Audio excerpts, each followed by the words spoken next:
हमारे यूनिवर्स में ऐसे ऐसे प्लैनेट्स हैं जिनके बारे में सुनकर किसी को भी गूज़बम्प्स आ जाए।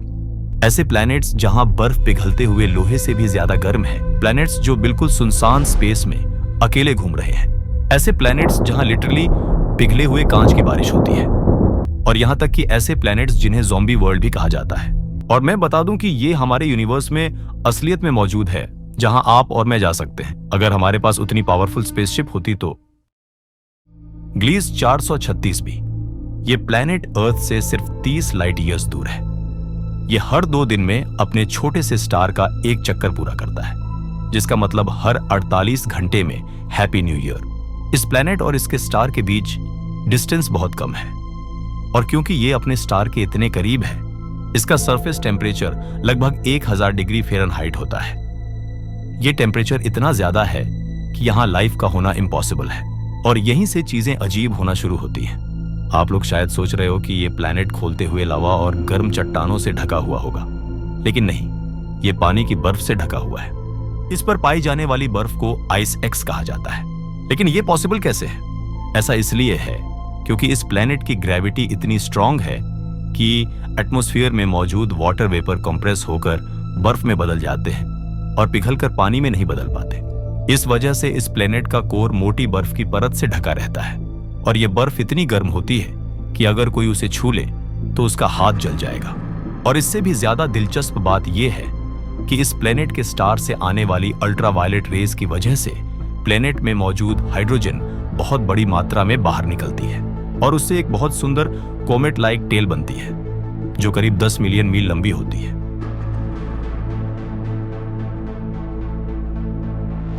ये ब्लू प्लैनेट बाहर से देखने में जितना खूबसूरत और अट्रैक्टिव है, अंदर से उतना ही खतरनाक है। ये प्लैनेट भी अपने स्टार के बहुत पास है, जिस वजह से इसके सरफेस का टेम्परेचर 1700 डिग्री फ़ारेनहाइट तक पहुंच जाता है, और इसका ये सुंदर नीला रंग असल में इसके खतरनाक मौसम की वजह से है। यहाँ लगातार पिघले हुए कांच की बारिश होती है, और बस यही नहीं, इस प्लैनेट पर यूनिवर्स में अब तक की सबसे ज्यादा तेज विंड स्पीड डिस्कवर की गई है।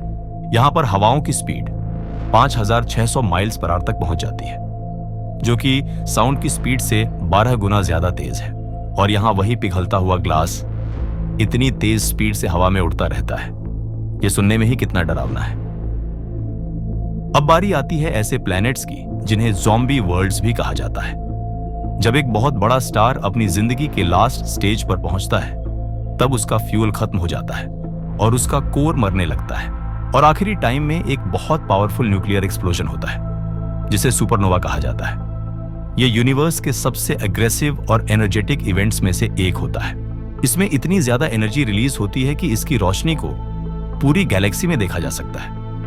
और जब यह धमाका खत्म होता है तो उसके बाद एक डेड कोर बचता है जिसे न्यूट्रॉन स्टार कहते हैं। ये न्यूट्रॉन स्टार्स हमारे सूरज जितने भारी होते हैं, लेकिन इनका साइज बस एक छोटे शहर जितना होता है। इनमें से कुछ न्यूट्रॉन स्टार्स अंतरिक्ष में रेडियो वेव्स रिलीज करते हैं और इन्हें पल्सर्स कहा जाता है।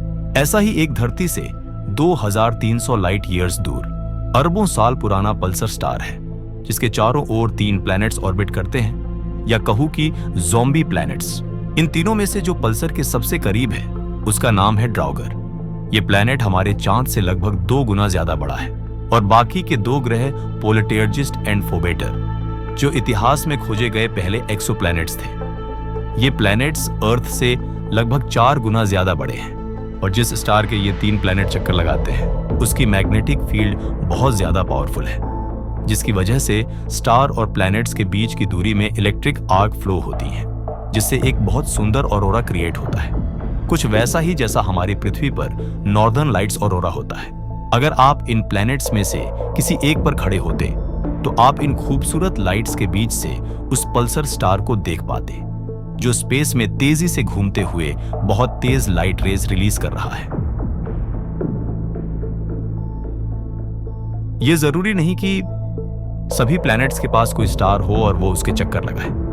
कुछ प्लैनेट्स ऐसे भी हैं जिनके पास ना तो कोई स्टार है और ना ही कोई दूसरा प्लैनेट। ऐसे प्लैनेट्स को रोग प्लैनेट्स कहा जाता है।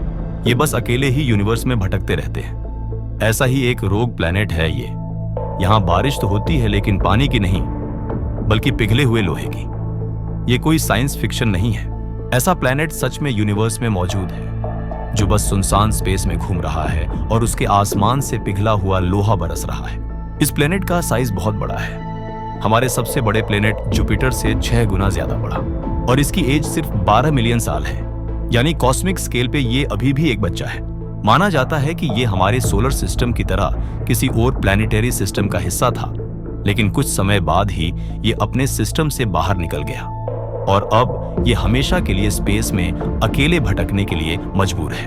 एक और चौंका देने वाली बात यह है, रिसर्चेस बताती हैं ऐसे अकेले भटकते प्लैनेट्स हमारी गैलेक्सी में स्टार्स से भी करीब 20 गुना ज्यादा है। यानी ऐसे ट्रिलियंस ऑफ प्लैनेट हैं जो हमारी गैलेक्सी में अकेले ही भटक रहे हैं, अंधेरे और खामोशी में खोए हुए।